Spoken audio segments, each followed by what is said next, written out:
Muito bem, estamos aqui com uma aluna minha, Mariana, e vamos contar um pouquinho da trajetória dela, né? Como foi a preparação dela e como foi o desempenho dela na prova também. Mariana, tudo bem? Como é que você tá? Tudo bem, teacher, e você? Tudo ótimo. Seja bem-vinda. Eu queria que você contasse pra gente um pouquinho de onde você é e qual que é a sua profissão. Eu sou de Americana, mas eu moro em São Paulo, faz um tempinho, e eu sou advogada. Muito bem. E por qual motivo você decidiu fazer a prova do TOEFL? Qual que é o seu objetivo aí por trás disso? Eu quero prestar o LLM, que é o mestrado profissional em Direito, nos Estados Unidos, e as universidades pedem o TOEFL como um requisito para você aplicar.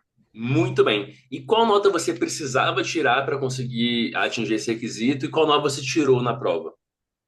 Eu precisava tirar no mínimo 100, e eu tirei 108. 8 pontos acima da meta. Oito. Excelente, excelente. E o que que essa De aprovação primeira. significa para você? Que portas se abriram para você agora?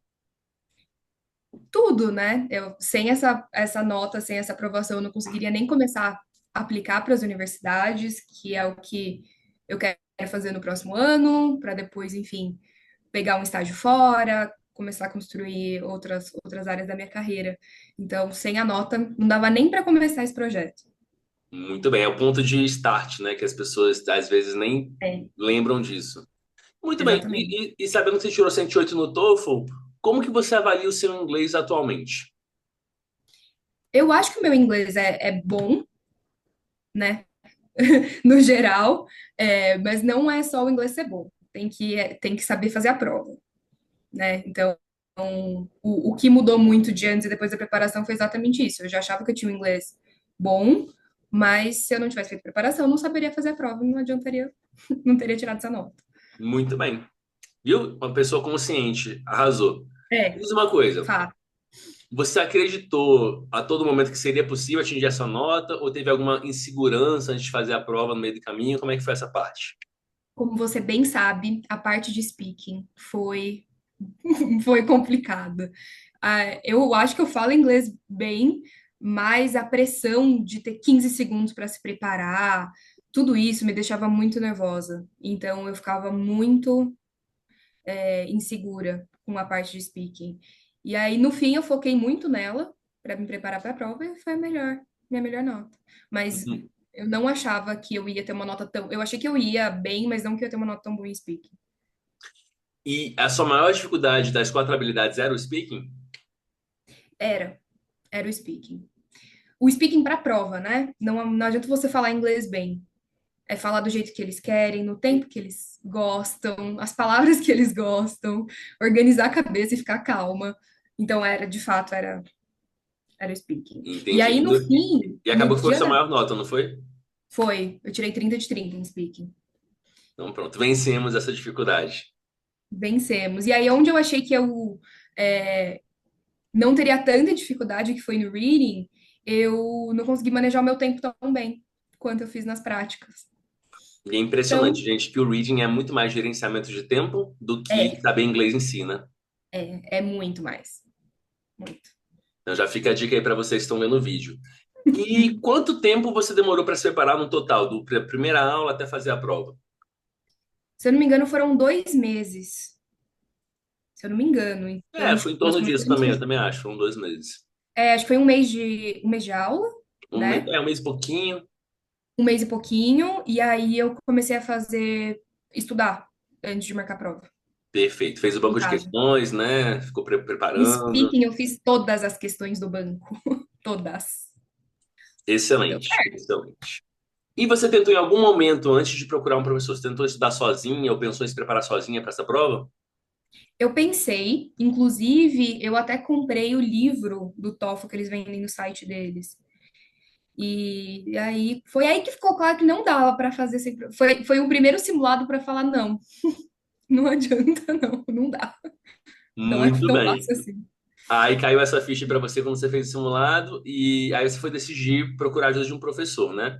É. E por que que você escolheu o meu curso, não ou qualquer outro curso de TOEFL que tem por aí? Qual foi o motivo que te deixou, eu quero fazer com ele? Uhum, vários.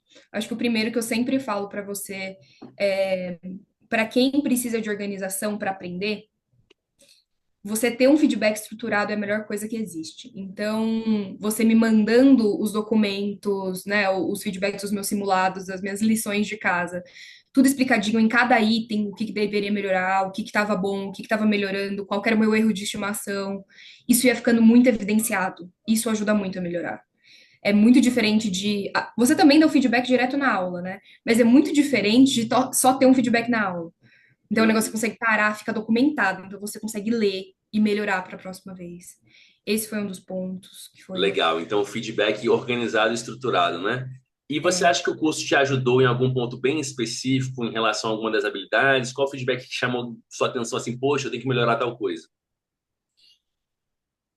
ajudou em tudo, né? Eu acho que se eu não tivesse feito o curso, eu responderia tudo completamente diferente do que eu fiz. Mas eu acho que speaking, para mesmo que você tenha um template para você falar aquilo com naturalidade, entender o timing de como que você tem que falar as coisas, o tipo de palavra que você tem que falar, formal, ser extra, não ser extra formal, mas não ser muito informal. Então, acho que speaking foi. Mas assim, tudo, sendo muito sincera, em todas as, Todas as as áreas. skills, em Legal. tudo. É, porque a gente vai pincelando um pouquinho aqui, um pouquinho ali, acaba que o aluno fica com um 360 legal do preparação, né? É, E nem todo mundo lembra assim, ah, isso aqui marcou muito. Não, porque tudo ajudou um pouco, né?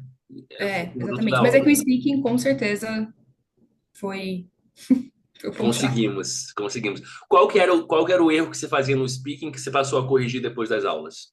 Nossa, tantos. Eu acho que o primeiro era que quando eu me embananava, eu parava de falar no speaking. Então eu ficava tão enrolada e tão nervosa que eu parava de falar. E aí, não, eu só voltei.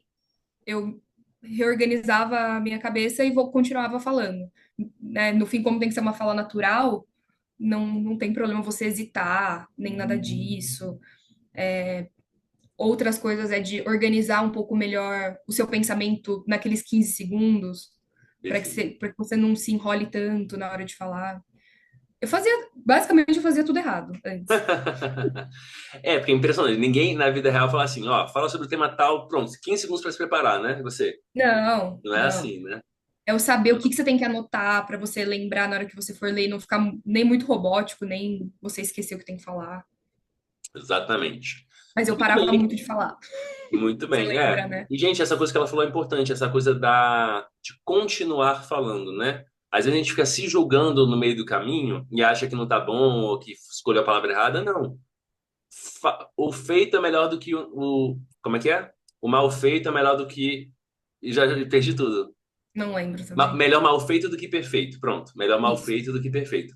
Então, continua falando, porque a perfeição está muito longe dessa prova. É uma prova que exige espontaneidade, é uma prova que exige Uhum. improviso. E sempre que a gente improvisa, vai ficar um pouco imperfeito e tá tudo É. bem. E com a imperfeição dela, ela tirou 30 de 30 no speech. Então, Uhum. E eu é isso. hesitei, eu tava doente, eu tava espirrando no meio do speaking, e ainda assim considerar Olha 30 de só. 30. Então, gente, o segredo é esse: ficar gripado um dia antes da prova, tá? Que aí. Não recomendo. Não. Não Oh, meu recomendo. Deus. Bom, então, agora conta pra mim a parte que é mais empolgante de todas. Em qual etapa você está da sua jornada agora e quais são os próximos passos para você atingir esse objetivo? Agora que já passou uma grande parte burocrática, eu tô numa parte um pouco mais pessoal da etapa, que são escrever meus personal statements, então escrever as minhas próprias redações para apresentar para as universidades. Então, uma parte que depende muito de uma concentração, uma autorreflexão e cartas de recomendação também de Importante. pessoas. E, e é isso já, depois é só aplicar. Então já estamos finalizando. Estamos indo para a reta final, que bom.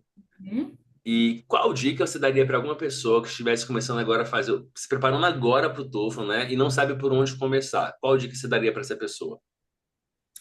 Eu daria para essa pessoa focar em entender como é a prova. Então, entender o que é cada skill, porque ela sempre vai se repetir. Então, acho que você fica mais tranquilo sabendo que está vindo por aí. Então, eu acho que antes de eu começar o curso, eu ainda estava muito confusa em quantas perguntas tem, quantos textos tem, quantos writings tem, Quantos speakings tem? Acho que quando você entende o formato da prova, aquilo já te dá uma tranquilidade, porque você sabe o que que você tem que estudar, o que que você tem que fazer. Então, chegar como eu fiz, que é chegar não sabendo nada, eu fiquei muito, muito confusa, Quando você né? fez o Chegar assim, simulado, né? quando eu fiz o simulado, antes de começar as aulas. Eu não sabia nada de como era a prova. Você Então, lembra, você teve uma nota nesse simulado ou você não lembra? eu não lembro. É porque eu fiz com base naquele CDzinho que vem no livro. Não é um Nossa. CD, né? Um código de ativação. Ah, E tá. ele não te dá necessariamente a nota, ele te dá uma porcentagem. E Entendi. aí, é porcentagem, por exemplo, de writing e de speaking, ele só dá que você completou. Então, não sei. Ah, entendi. É uma coisa um pouco mais vaga, né? Mas entender como que a prova é feita e o tempo da prova é importante. Beleza. Então, gente, formato da prova, entender como ela funciona, porque o formato é padronizado, né? É claro que a É. prova se atualiza ao longo dos anos. A última Uhum. atualização foi em julho de 2023. Porém, depois dessa atualização, meio que a prova entrou num formato que ficou bem interessante, entendeu? Ficou muito orgânico, ficou mais planejado. Então, eu acho muito difícil mudar nos próximos 5, 7 anos. Eu acho bem difícil mudar esse formato. Uhum. E para fechar, vamos fazer aquela Nutelazinha do diz o seu nome, a sua nota e a sua área de atuação para a gente fechar com chave de ouro. Eu sou a Mariana Guizini, eu tirei 108 no TOEFL e eu sou advogada. Muito obrigado, Mariana. Arrasou, parabéns. E, gente, para quem não sabe, Mariana está tentando fazer, né, uma pós no exterior. E quais as opções de pós você está tentando conseguir? Já tem uma noção? Tenho, eu estou focando em faculdades que são boas em tecnologia, mas eu vou aplicar para Harvard, vou aplicar para Cornell, para UPenn, Virgínia, Michigan. São 6 opções, mas entre elas algumas Ivy Leagues. Legal, legal. Nossa, a Específicas. Cornell eu acho fantástica. Eu Harvard nem se fala, né? Eu também. visitei Harvard quando eu estava lá. A gente fez uma E visitinha aí, rapidinha. É no interior de Massachusetts, né? Na cidade chamada Cambridge. É bem Cambridge. gostosinho. Não, é maravilhoso. Você vai adorar. Espero que sim. Em breve será você lá. Tomara. Muito bem. Então, muito obrigado pelo papo, Mariana. E a gente vai se falando para Agradeço. saber as novidades da sua jornada. Vamos, muito obrigada. See you! Sim.